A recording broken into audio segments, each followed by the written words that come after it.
So I'm going to just kick us off and then I can go back to letting more people Right. in. I am Anne Choquette, CEO of The List. I am so thrilled to have you all here today for this conversation with Lindsay Scola, who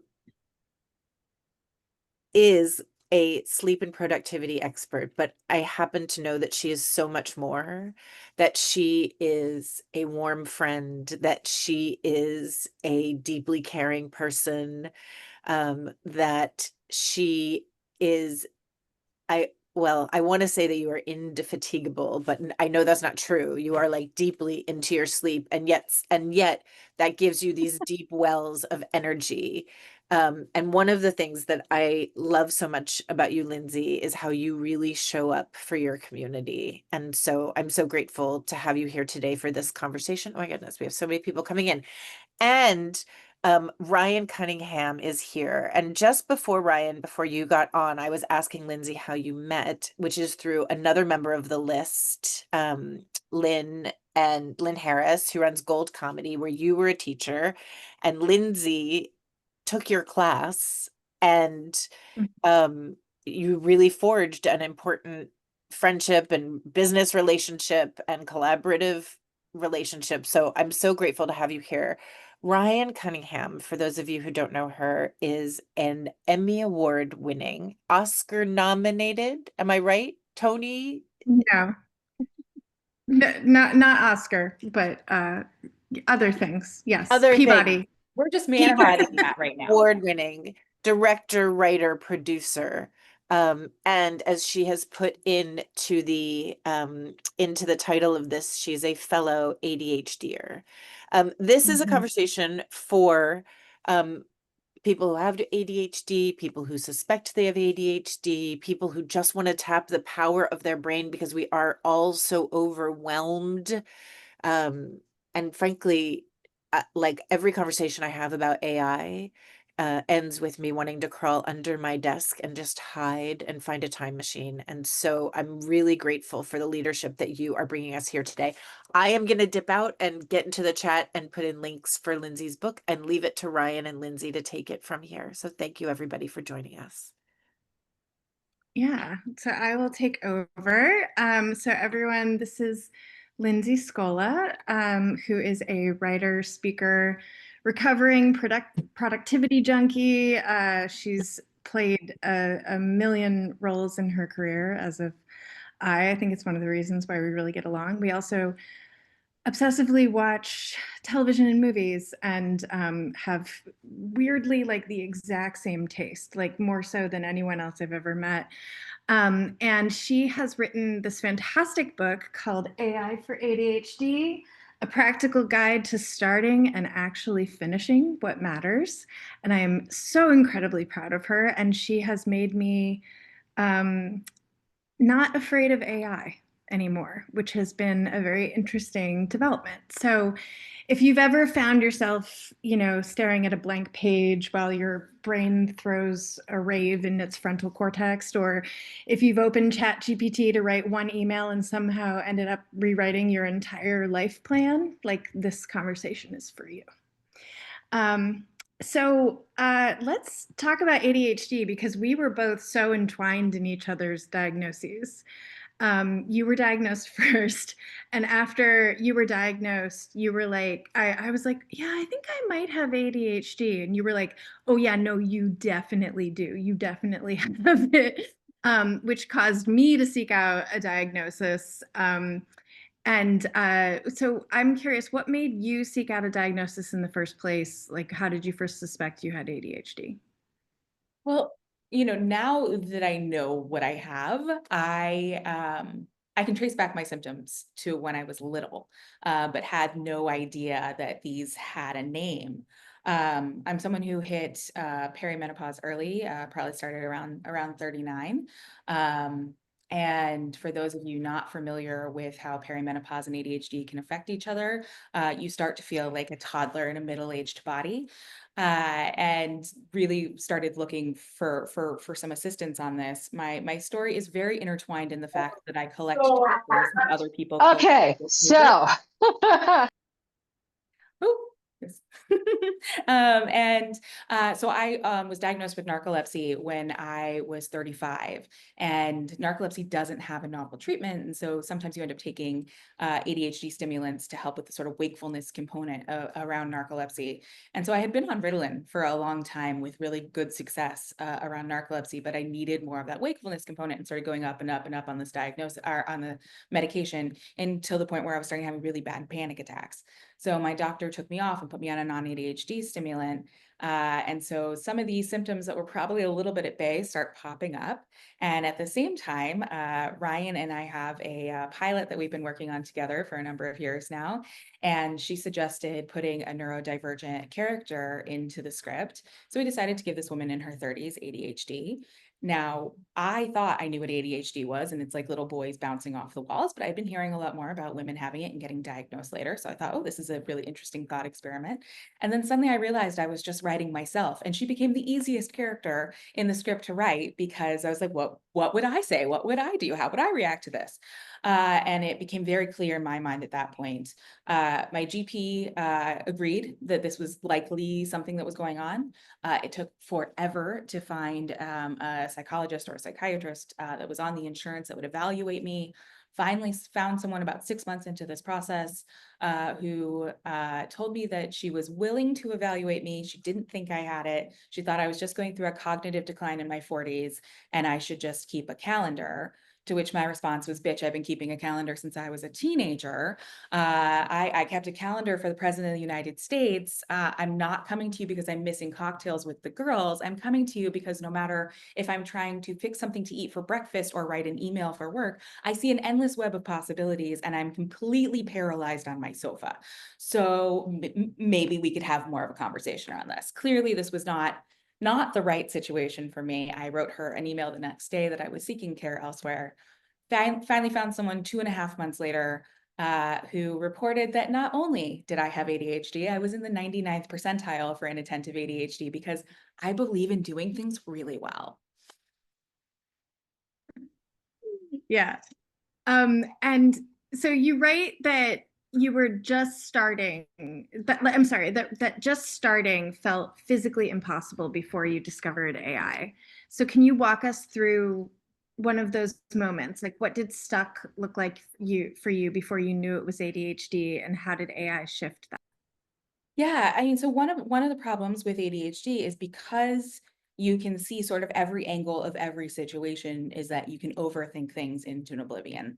And, one of the most amazing things that happens when you get a diagnosis for this or anything else is that you have like a moment of like, oh my God, like this is it. There's a name for this. I'm not crazy, followed by a lot of grief and anger and everything else that comes with it. And so I, started having all these sort of aha moments about my past, and it made sense that, I have a justice insensitivity that like I spent my entire childhood in the principal's office because I was always, trying to make things right for everybody. I staged my first walkout in first grade over unfair treatment in the lunchroom. First, but not the last time my parents came to pick me up from the principal's office. I always talked when I was super engaged because that's how I show that I'm engaged in something. I'm a big time daydreamer. I actually wrote long before I understood about this diagnosis. I wrote something on the list a couple of years ago that we had gone home and we were cleaning out something in my parents' house and found all my old report cards. And Steve and I, my husband, settled in on the couch to like laugh at all these report cards that probably said Lindsay talks too much, which they did, don't get me wrong. But they also had this component of congratulating my parents on what an empathetic kid that they'd raised, that if there was a new kid that came to the school, that I was there to hold their hand. If someone was scared, I was there to protect them.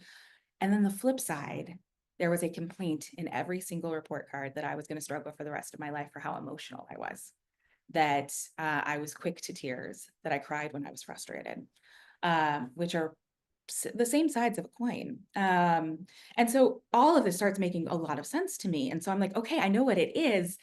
Let's go. Like I'm done being paralyzed. Let's go. And there was no track to move me forward.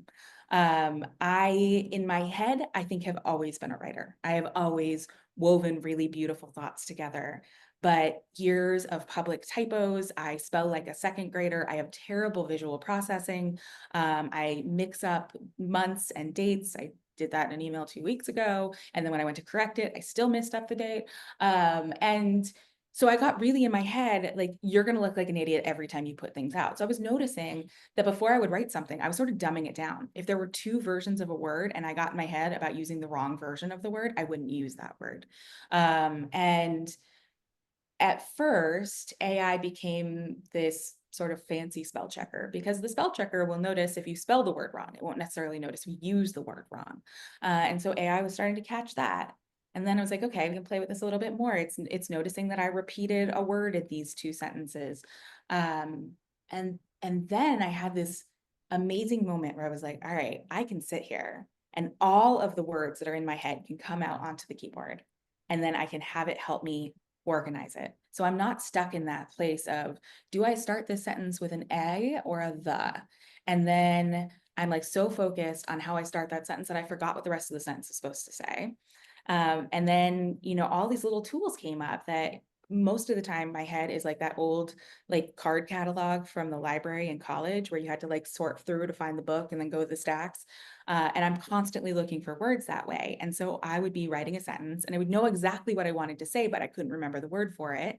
And I would either have a thing where I would like go to Google that, see an ad for clothing that I wanted to buy, get onto their website, remember that I had a coupon in my email from the last time that I did this, go to find that, see something that somebody wrote me that I think that I should respond to. Now, hours have gone by and I haven't responded to this thing, or I haven't finished that sentence, or I've sat there just paralyzed and now I can't remember anything.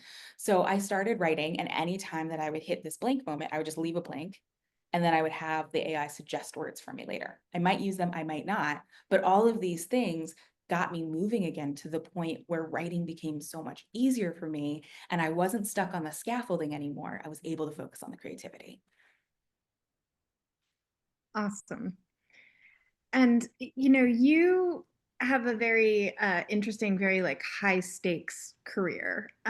You worked on the Obama '08 campaign and in the White House as advanced staff and kind of continue to work for them. And you were head of talent relations at the Television Academy. And you did all of this while unknowingly managing narcolepsy and ADHD. So, was there a moment in that high stakes world when you realized that your brain was doing something different than other people? I wouldn't say that there's a particular moment that I was like, oh, I'm processing this differently. Like, I definitely thrived in those worlds because now that I know how ADHD and dopamine work and how we process, if you're got in that consistent thing where things are moving quickly and it's high stakes and you've got to get it done, we are cool, calm, ready to go. Now, I try to put on a sports bra while slightly damp and I'm in full on meltdown. And so it was like, I really thrived in this moving, very quick sort of world. But I was very cognizant that I don't remember processes for things. So I write everything down. I was like the checklist queen. I annoyed the crap out of my colleagues because I'd be like, oh, we're doing this new type of town hall with picnic tables. Let me write a specific checklist for picnic table town halls. And I'm going to send it to everyone as though this is novel information for everyone else. And they think that this is as genius as I do. And, so there was like a lot of those things. And then there was this thing where I could do everything better than everybody else and I could get everything done and I could do all these things. And then the minute I was around the principal, it was like a blank, just a And blank explain what the principle is. Barack Obama, Michelle Obama, when I work for the cabinet members, the person that you're staffing and that you're working for. And I have this like one memory of doing an event with Michelle Obama, and I had organized this event to the nth degree, and it was so perfect and ready to go. And I knew I was going to be briefing her walking up a set of stairs. Now, I am the world's klutziest person. Ryan and I regularly message each other about new ways we found to hurt ourselves on furniture that has existed in our homes for a very long time. And so like doing something and walking upstairs was already something I knew I was going to suffer through. And I had my notes ready to go. And this was right after Bill de Blasio was elected mayor of New York, and she was going to have a sit-down meeting with his wife, Shirley McCrae. And I'm about to brief this thing, and my whole mind goes blank on this poor woman's name, who ironically I went to work for a few months later. But I look at Michelle Obama and I'm like, the mayor's wife, which was the wrong thing to say to Michelle Obama, who was like Shirley McCrae, like she knew. Forceful on it. She was like, if you want to do it, do it. And I don't know. there's somebody.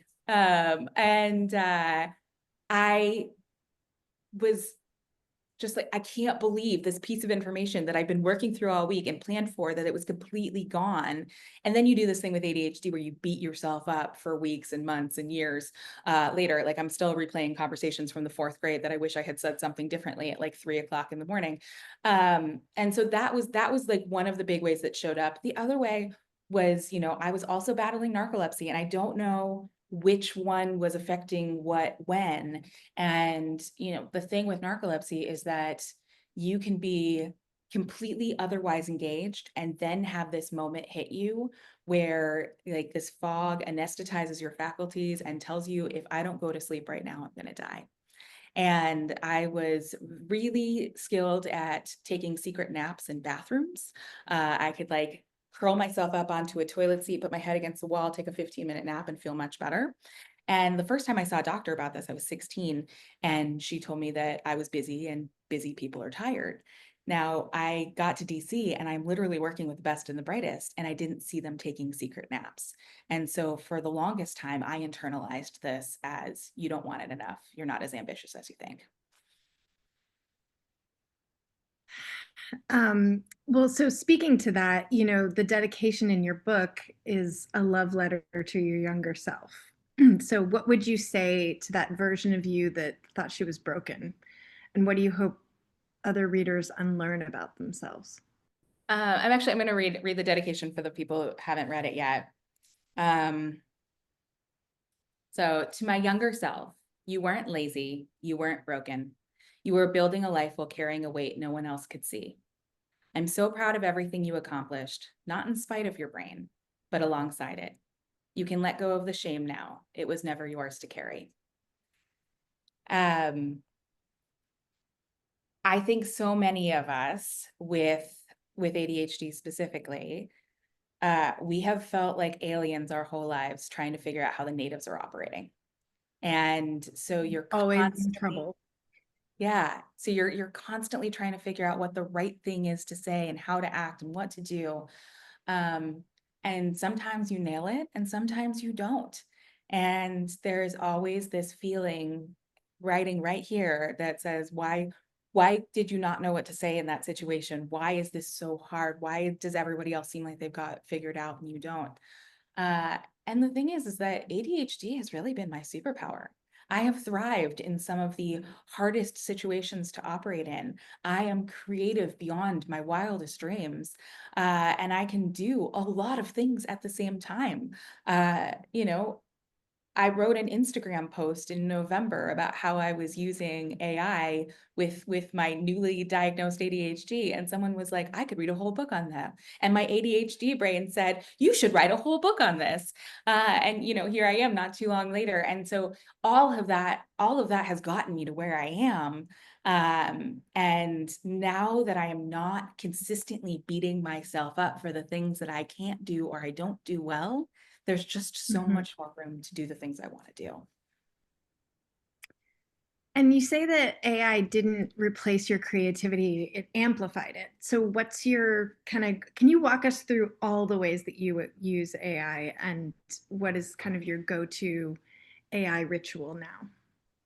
So I think of AI as the scaffolding.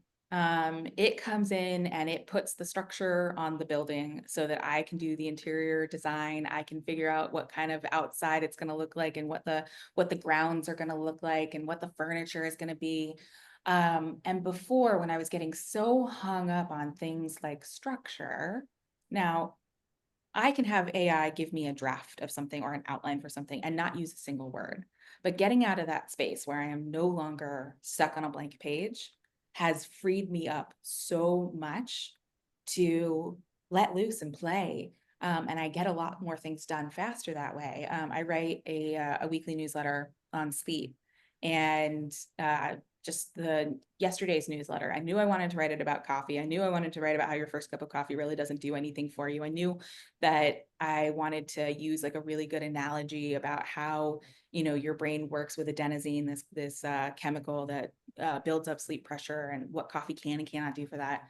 And I was watching myself like overthink, like what goes where. So now I just go into ChatGPT and I'm like, all right, tomorrow's newsletter is going to include this, this, this. There's going to be analogy. I don't know what the analogy is. I really like that balloon thing we've used before. But I don't know if I'm going to use it. And then maybe if we like bring it back around to why that first cup can make you more wired than actually less tired. Oh, I really like that phrase. I will write that down just the way it's coming out of my head. And then ask ChatGPT, give me an outline. So it's not necessarily writing it for me, but it's putting those thoughts into an order for me that I'm like, okay, great. Now I have something to start with. There is something on the paper versus before when I'm having these like half-baked, not even a quarter-baked thoughts, and you put that down and then you're like, what's the exact right word to use for this? It takes you 45 times as long to get where you know you ultimately want to go.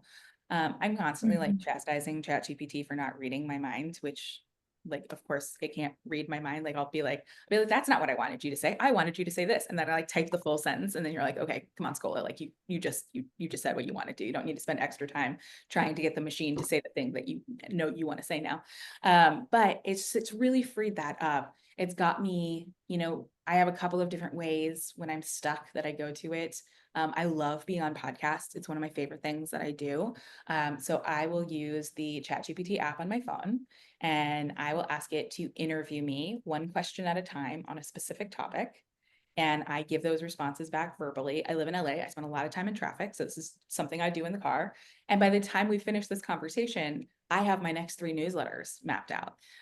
Or I have that article that I've been wanting to pitch, but I didn't exactly know what I wanted to say. But I found a way to get it out of myself without, you know, drilling down onto the things that used to make me crazy. Yeah, and you have a lot of conversations with Chat GPT, like in your car. I think you've told me.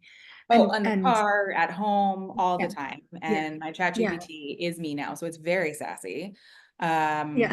I've I've sent Ryan notes from my ChatGPT before that she responds to me thinking that it was me. And then she was like, "Oh no, oh your ChatGPT just talks like you do." Um, uh, Nates and tells me something because like ChatGPT will do this thing called hallucination, where it comes up with a very articulate response that is not remotely connected to what you were asking for, or is just like completely wrong. And so you look at it and you're like, that is not remotely what I wanted you to say, or that is not remotely what I asked for. Like one time ChatGPT responded with, "Woof, I really botched that, didn't I?"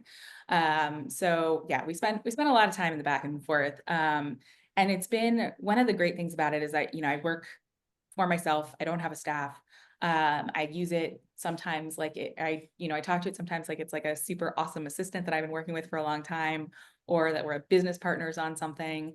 And it's made me feel a lot less alone on the projects that I'm working on, and it holds me accountable. So I'm very clear with it on all of my deadlines of things coming up, and it knows that I have like half-baked ideas that come in, and I'm like, let's run with it because there's a lot of dopamine attached to this. And so, you know, I had a very clear plan for myself that I was gonna, you know, launch this book just on Amazon with a paperback and a Kindle, and then I would come back in later with the Audible version and the hardcover through Ingram Spark. And I had a plan on that. And then I was like getting so much dopamine on like the early sales on the book that I like come into ChatGPT and I'm like, let's do the hardback now. And it was like, but what about the sleep course that we're working on that you said that you were going to launch on this date? I think this sounds like an August project. So I've very much appreciated ChatGPT coming in with a little bit of reality checks for me when I can't do them for myself. And the other night it did tell me to just go to sleep.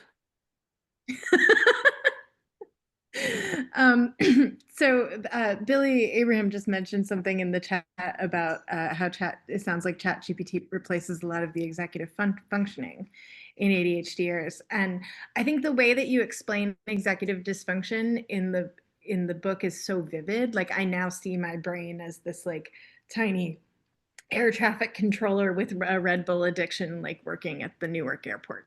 So how did you approach making the science in this book feel accessible without oversimplifying it? Yeah, I mean, the way that I approach the science in the book is the way that I was trying to figure it out for myself. Something that ADHDers get accused of a lot is making everything about ourselves. And we're really not. You know, that scene from, Will and Grace in the 90s where it was just Jack. My family would always be like, just Lindsay, because I can loop everything back to an experience that I've had. And it's not that I'm trying to make it about me. This is how I'm relating to it. And it's actually one of the highest compliments somebody with ADHD can give you is that they are relating back to what you are saying by sharing their own experience. And for me, my brain thinks in analogies. Like I need to understand why something works and be able to explain it back to you in a way that my brain processes it. So I really wasn't trying to dumb anything down. It was really like, okay, I have this thing now that comes with something called executive dysfunction. And I'm like, I have done all of these things. I have operated at these highest levels. I don't understand why executive dysfunction is something that applies to me. And then when you start understanding what that is, you're like, oh, that is why I wash and rewash and wash the same load of laundry again.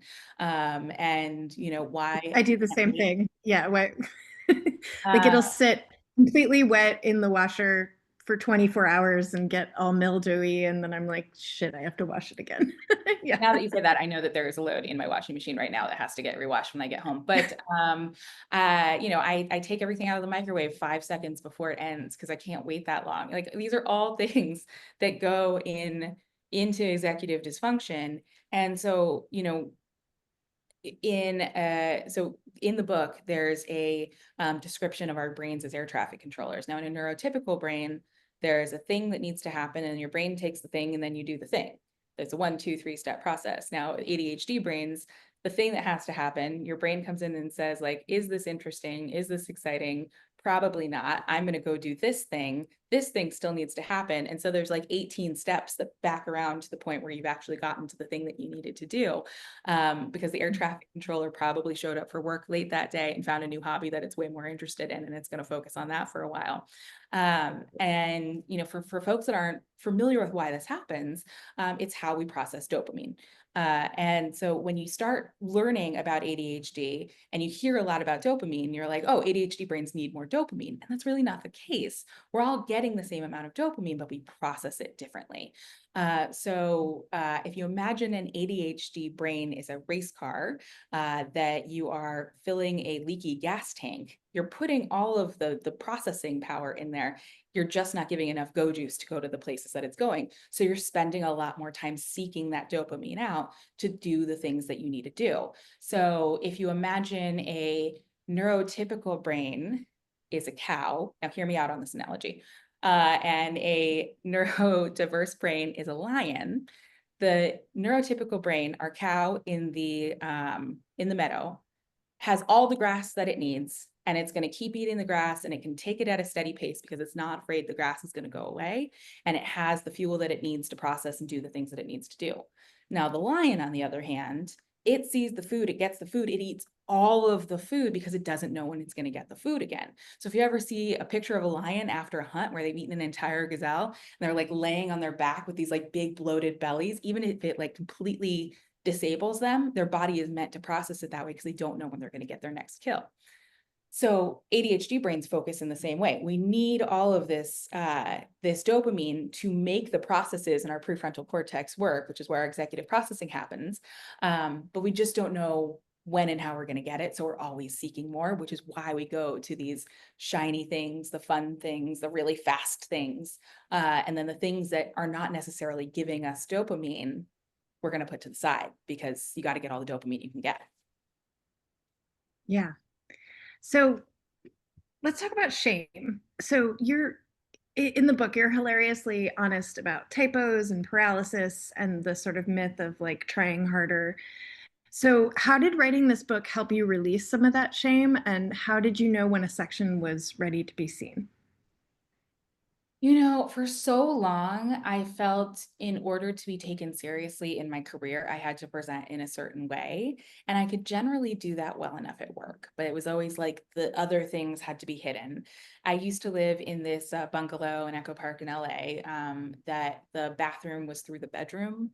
And it was one bathroom. So if people came over, they had to like walk through my bedroom to get there. And you couldn't just clean the house for people to come over. You had to clean the bedroom because they were going to walk in there too. But if I shifted my bed on the right angle and I moved the curtain off my window, I could hide everything behind that side of the bed and like just like make a screen for it so nobody would see that part. And I kind of felt like this was how I was operating in my life. Like I could show up this way, but I couldn't let other people know what was happening. And then when it got a name and I realized, you know, late diagnosed ADHD folks tend to realize that a lot of people they've collected also have ADHD, whether diagnosed or not, because our brains process things the same way.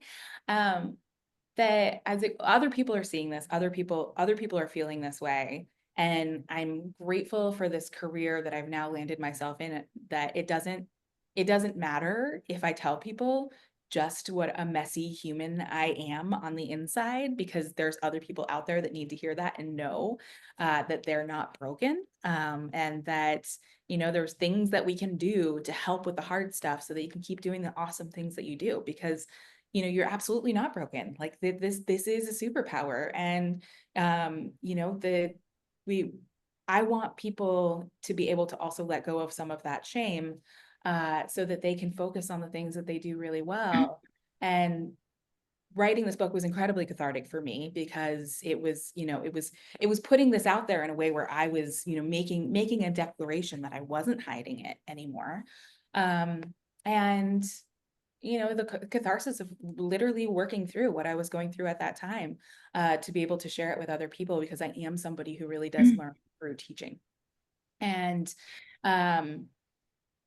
some of the chapters were like written and they were done right away. My favorite chapter in the book is chapter 4 about writing, because that was my biggest aha moment around AI and how it unlocked this thing for me. And then other chapters, because I was feeling like I was making a checklist for other people, I was like needing to make sure that they were going to work for other people, and got a little bit on my head in those. And so those I would like edit over and over and over again. Chapter 6 is like the practical application chapter. And that's the one that I just couldn't stop editing. And I was like afraid that it was never going to be done. And at one point, ChatGPT was like, you can keep putting this through here, but like, I'm going to tell you, I think it's done at this point. So, kind of building off of that, the book is both a how-to and kind of a how not to hate yourself. And was it always that? Or did like the emotional angle kind of sneak in once you started writing? Oh, the emotional angle definitely snuck in when I started writing. You know this about my writing more than anybody. When I sit down to write something, I turn into a completely different human. I am very funny. I'm lighthearted. I make fun of myself. Like self-deprecating humor is who I am, like right here. And the minute that I like go to tackle something that's not something Yeah, I'm talking what do about, you it gets call it? She's very, okay. She's very gentle. She won't. serious. And so that's what my first introduction of this book was like. Like you could have been reading it at a wake of somebody's funeral. I mean, it was so uber serious / textbooky. And then it like had this epiphany, like this isn't me. Like I want this book to feel like sitting down at coffee with a friend who's like, girl, stop hating yourself. Like, look at all these awesome things that you do. You're amazing. I want you to know that you're amazing. Oh, and here, by the way, this is how you use ChatGPT. And so that was like definitely like a learning and growing experience along the way. But I went back and looked at my first intro a couple of weeks ago, and it is unrecognizable from what I ended up finishing with. Wow.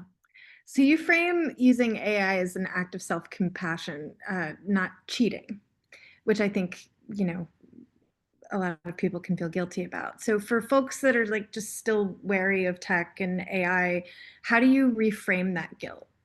And what do we lose when we kind of wait for perfect conditions before creating?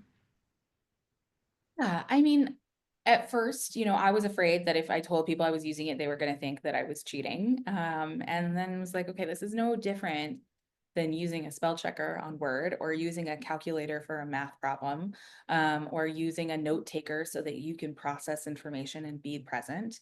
And that it really is this tool that can take away some of the issues for you so that you can do the parts that make the most sense. And that, it's not just a one and done thing. And, I think a lot of us, our first introduction to ChatGPT was like getting on LinkedIn and seeing that post that somebody wrote where they like never had been on ChatGPT and went on and said, like, give me a post about leadership. And it sounds like a robot wrote it like 300 years in the future. I don't want to read that. And so I wouldn't want anyone to think that that was what I was writing. And that it really is so much more. So beyond just the like, helping you with the writing stuff, it can help you with to-do lists. It can help you with figuring out the order of things to do. So often for an ADHD brain, we'll have a moment where we're like, okay, I need to schedule a dentist appointment. I need to buy eggs. I need to figure out what I'm making for dinner tomorrow. I want to learn Japanese, and I need to write a book. And all of those are equally important in the same moment. And so being able to like offload this and saying like, okay, here's everything going on in my brain right now that needs to get done. Help me figure out what I need to do right now. And that actually helps on dopamine too, because you're like, okay, there's a deadline on that. I love the phrase deadline dopamine. And so there's a deadline. Like, so once we get that stuff done that has to get done, like, all right, we've gotten those juices flowing, we can move on to something else. And then the AI can do things like remind us, like, maybe you should download Duolingo first before you've committed to being fluent in another language. Yeah. Can you talk about the process of training your ChatGPT to speak in your voice? And how did you figure out how to do that? I took classes. So I took classes with other people when I found out this was a thing.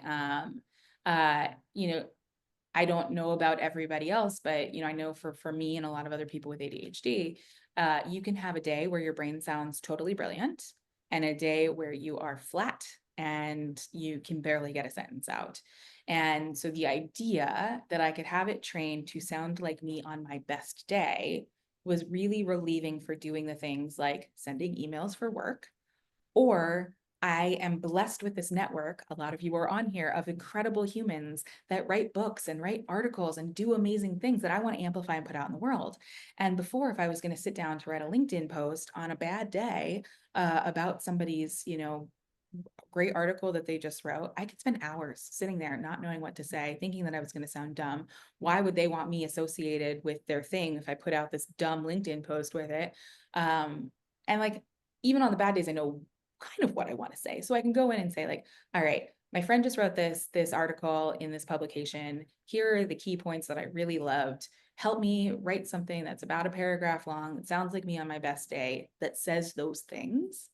And then it's done and it's out there. And they would rather have my support than wait around for me for 3 weeks to get this thing done. Now, by the way, by the time those 3 weeks come around, you have already beat yourself up that you didn't do the thing. You've spent a lot more time thinking about how you should have done the thing, and that you actually can never talk to that person again because you're so disappointed in yourself and embarrassed that you didn't do the thing. And then you need to like think through situations where you might be in at the same place, and like, are you going to see them? Do you need to avoid them? Should you send them an apology note before you see them about not doing that thing 9 months ago, just in case it's on their brain when they see you with this other thing that they were planning to do? So yeah, it relieves a lot of that. Yeah. Yeah, we've definitely connected and related on those things very much. Again, it's like having ADHD is kind of feeling like you're always in trouble. Like always in trouble. There is a principle. Someone must hate you somewhere. Yeah. All the time. Yeah. And if my husband says something like, we need to clean the kitchen, that means you have failed at life. You need to clean the kitchen. Why have you not cleaned the kitchen? And then I'm like, oh my God, I'm so sorry. I was doing this thing. And then the dog went to, he's like, I just said we need to clean the kitchen, as in some point in the near future, both of us as humans should walk into the kitchen and clean up the mess that we both made. Yeah. There's an like a principle that's around every corner waiting to get me. And I've always been that way. I mean, my drama teacher pulled me out of class in high school because someone dropped out of a part in a play, and he wanted to ask me if I would take over as the lead. And the first thing out of my mouth before he could say any words was, oh my God, what did I do? And so it's just like, I just always in this state of like, I have steps up. Yeah, yeah. So I just have one final question, and then we're gonna open it up to everybody. But so you talk about in the book about how, and this is just known about ADHD, about ADHD brains run on interest and not importance. So what do you wish that workplace culture understood about this, and especially in industries that are kind of obsessed with grind and urgency, which you were so involved in your career? Yeah. So interest, again, we talk about dopamine in a neurotypical brain. The idea of doing something and finishing it gives you enough dopamine to do the thing. In an ADHD brain, if that task does not feel interesting, exciting, flashy, something that you want to do, you immediately, your brain tells you, I can't do this because I'm not going to get the dopamine that I need to function. And so understanding that neurodiverse brains need to, might need to process information in a different way or structure their day in a different way. And somebody's missing a deadline on something because their brain needed to do something else first doesn't mean that they didn't care or they're not involved. And so understanding how people work better and giving them the tools to do that, I think is going, it's going to get workplaces a lot more productivity from everyone versus chastising people for not working in this one way that's not going to make their brain work. And so being open to the fact that you need to encourage your employees to play and find out what works best for them, you're going to get a lot more out of your team than if you're just saying this is one way that we work. You have to be at this 8 a.m. meeting, and if you don't come to this 8 a.m. meeting with this thing done, that you're a bad employee and you don't fit in here. Yeah. So I'm going to open this up to questions from the audience. I know Billy Abraham had put in some questions about connection between like ADHD and perimenopause and menopause, and where that's going. And Billy, if you wanted to jump in and ask anything further. Well, I just noticed at being a creative person, I had my ADHD under control. And then I know a lot of people, women get around perimenopause, get diagnosed with ADHD, but it's so hard to know what is the menopause and what is the ADHD. But me having it beforehand, it's all a big fucking nightmare. It's so unfair to all women. And being creative on top of it, it's like I'm trying to find out what is working. And I don't know if you have any insight about that since you have already been through menopause. Still perimenopause, but Okay. No. I'm looking forward to many, many more years of this. But it does, you have a hormonal change which sort of exacerbates this, and it's like like the reason that ADHD can get worse for people in their teenage years, because you're going through this hormonal change at this point. It exacerbates the ADHD and makes it worse. And so many of us who, and I wasn't diagnosed before mine, but it was definitely there. We got really good at masking, so we came up with a lot of systems and we found a way to make it work, and then those systems stopped working. It's not necessarily that that systems stop working. It's not necessarily that the system itself stopped working, but those specific symptoms stopped working for you.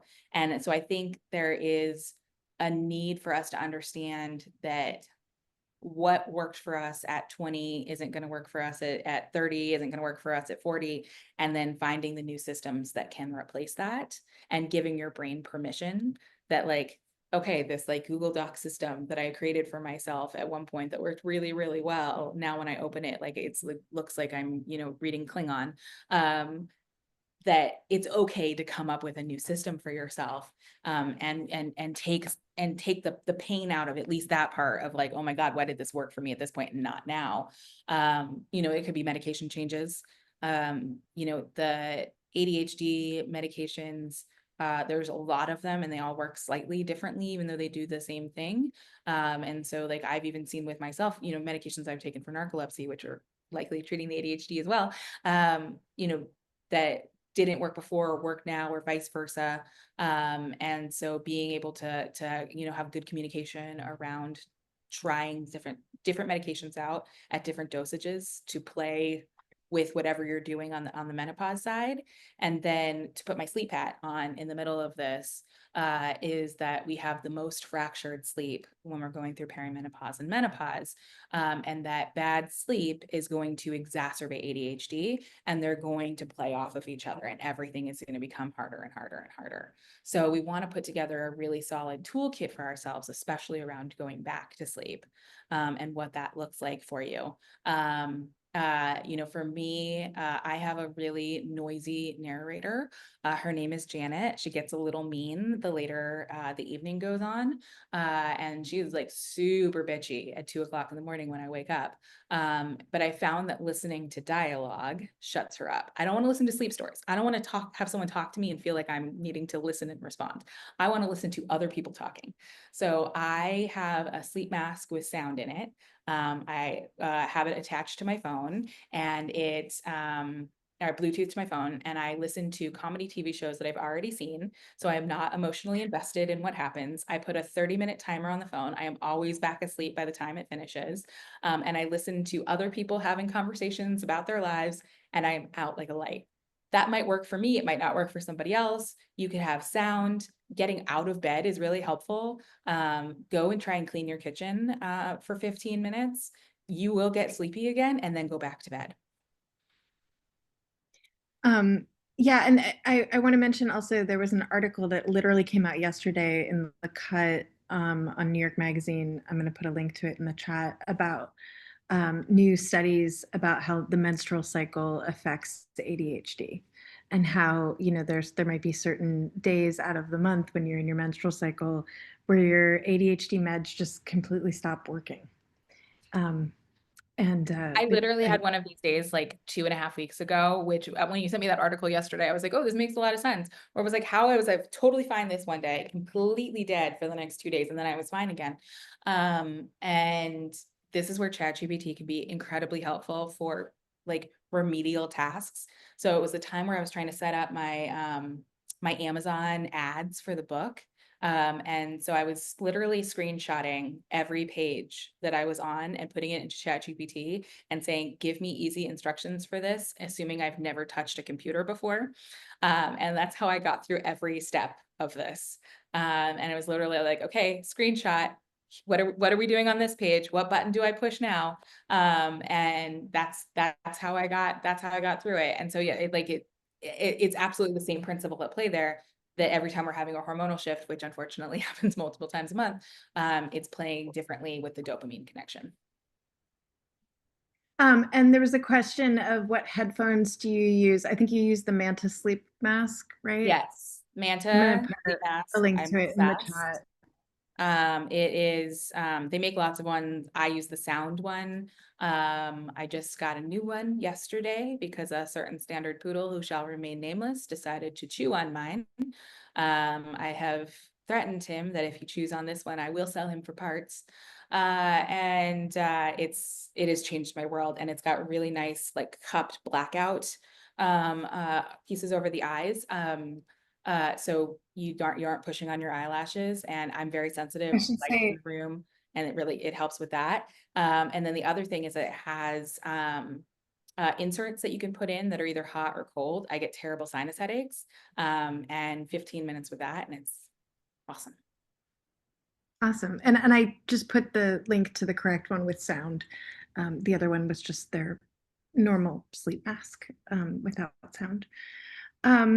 Does anyone have any other questions that you want to put out there?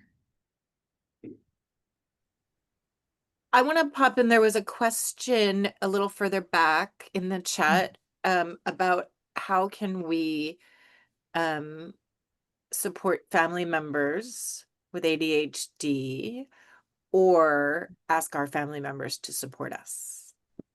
Ah, such a fantastic question. Yeah, I would say everything got so much easier for my husband and I when we got diagnosed within a couple of weeks of each other. So now that we both know that we have it, but two, understanding what's going on in our brains and being able to address it that way. Because especially when it's our spouse, like you're very quick to be like, why can't you just put the cat back on this thing after you do it? Now, both of us do it, but when the other one does it, it's particularly egregious. And so being able to say, like, I understand that there is a processing issue happening for you here. How can I support you in a better way with this? We just went through this with the damn sleep mask, that, you know, I would forever forget to charge this thing, and then I would go to put it on and it would be dead, and then I would like put my earbuds in, which I would inevitably end up losing one in my sleep, or then they would go dead, and then I was putting a corded headset into my phone so that my phone wasn't charging, and I'd wake up with like the cord wrapped around my throat. And so my husband was like, why can't you just plug this in the morning like a normal person? Which, don't ever say that to your wife, like a normal person. Like, that's, a jury of my peers would not convict me of murder. And then we talk through, okay, like the outlet feels very far away. I don't see it. It's out of, you know, out of sight, out of mind, or as I like to say, out of sight, out of executive function. And so like got a cord, moved it, attached it to the nightstand. So it was the first thing that I saw in the morning. So I actually started charging the thing. Apparently that was too easy to access for said standard poodle. So we went through this whole thing again, and like made something on the dresser so that it was in my eye line. And to get me used to this, there's a piece of paper on the ceiling when I wake up in the morning that says, Lindsay, charge your headset. And we talk about things that way. We also both famously ask each other when we're getting into an argument, like, are you really upset at me, or are you just seeking dopamine? And sometimes it's both. But Or are you hungry? Yeah. What was that? Or are you hungry? Yeah. Oh, all three. With me, Yeah. that one. We in our house, I'm either hangry or slangry. That's when I'm sleepy. But really being able to say, like, this is the issue that I'm having. This is the gap where my brain is processing it when you say it to the other person. And then when they're talking back to you, like, how can I help you adjust to this thing? Or how can I help you put in a better system, so that I can support you getting this done? So it's not coming from a place of blame, that why can't you just remember to take your laundry out of the washing machine like a good citizen so that I can do my work next. But how can I help you? Like, if you put washing into the washing machine, can I set a timer and see if you need help moving it to the dryer afterwards? So off that, what's the weirdest prompt you've ever given ChatGPT? I anticipated that this was coming, so I actually asked ChatGPT what the weirdest prompt I've ever given ChatGPT was. And it said, which I don't know that I agree or not, but it said, when I asked it to make a skull and crossbones with poodle ears, without any context. So my dog, Sandy Sanders, I always joke that he's the lead singer of a band called Bad Poodle. Because he does things like eat my sleep mask. My oral appliance is currently at the sleep dentist right now and deciding if I need to spend $3,500 on a new one. Again, we'll sell him for parts. So for Halloween last year, I decided to make t-shirts for the whole family for his band Bad Poodle, which was a skull and crossbones with poodle ears. And ChatGPT found this particularly bizarre, but it did a great job. Does anyone else have any other questions before we wrap up? So I'm going to jump in with one question for Lindsay and Ryan. First of all, thank you so much for this conversation. My question is, how can we help you? This has been so useful. We have put the link to the book in the chat. There's a lot of folks here. There's a lot of listers here, but there's a lot of folks who are not members of the list. And so how can they stay in touch with you? How can they get more from you? What can we do to help you? And Ryan, the same question to you, because you've been so generous with your time and your energy and your expertise here today. So how can we help you? Well, buy my book, please. I made the choice to self-publish this book. And you did that so that you could get it out faster. I to wanted people. to get it out fast. Yeah. And I knew that by the time I got an agent and a publisher and everything, the AI would have changed, and it wouldn't have been as relevant as it was feeling in the moment. But self-publishing means that I'm doing it all on my own. So please buy it, please review it, please share it with anybody in your world that you think could benefit from it. There's going to be an Audible version out towards the end of the month. I'm almost done recording it. And then a hardcover book later this summer, and then trying to get that out into stores as well. And then I would love you to stay in touch with me. I write a weekly newsletter called Rest Assured. I still think the name is really clever. Where I highly recommend it. I really enjoy it. It's what, Tuesday mornings that every it comes Tuesday out? morning. It's little bits. If you can go to my website, LindsayScola.com, and you can sign up for it there. So please sign up for it. I'm going to be rolling out my first big online course for folks called Sleep is the Power Move.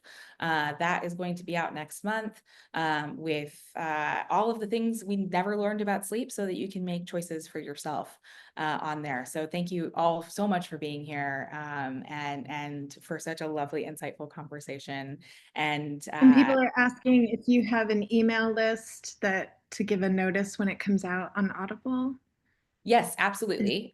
So if you sign up on my website, if you either sign up for one of the Rest Assured links, or if you go to the contact form and put it in there, you'll get a notice when it comes out on Audible as well.